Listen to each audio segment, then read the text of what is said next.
સુરતમાં ચોંકાવનારી ઘટના બની જ્યાં 1 વર્ષની બહેનની 13 વર્ષના ભાઈએ હત્યા કરી નાખતા ખળભળાટ મચી ગયો। ઓશિકાથી મોઢું અને ગળું દબાવીને હત્યા કરી દીધી। સુરતના નાનપુરામાં હત્યાનો આ બનાવ બન્યો। પરિવારે પૂછપરછ કરતા ભાઈએ ગુસ્સામાં બહેનની હત્યા કર્યાની કબૂલાત કરી। તબીબે બાળકીનું મોત ગુંગળામણના કારણે થયું હોવાનો રિપોર્ટ આપતા પોલીસ પણ ચોંકી ગઈ છે। હત્યારો 1 વર્ષ પહેલા મુંબઈથી સુરત માસીના ઘરે આવ્યો હતો।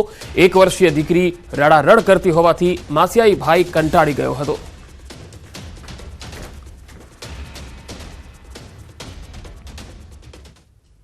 અને હવે વાત અમદાવાદમાં અયોધ્યાપુરમની।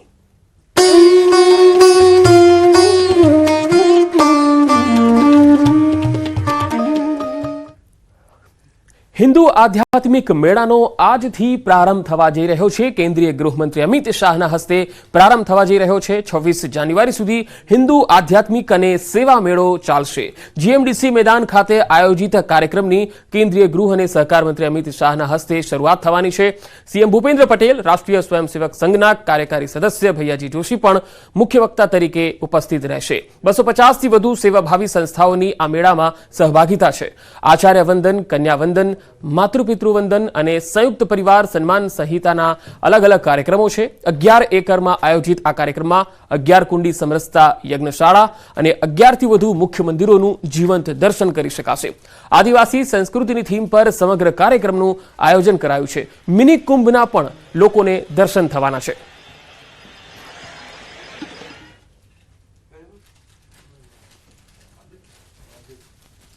केंद्रीय गृहमंत्री अमित शाह जे छे ते आज गुजरात मुलाकाते आव्या छे। गुजरात मुलाकात दरमियान 8 जेटला विविध कार्यक्रमोनी अंदर हाजरी आपवानी छे। सौप्रथम बात करवामां आवे तो हिंदू आध्यात्मिक मेळानुं आयोजन जे छे ते करवामां आव्युं छे ने तेमां केंद्रीय गृहमंत्री उद्घाटन जे छे ते करवाना छे।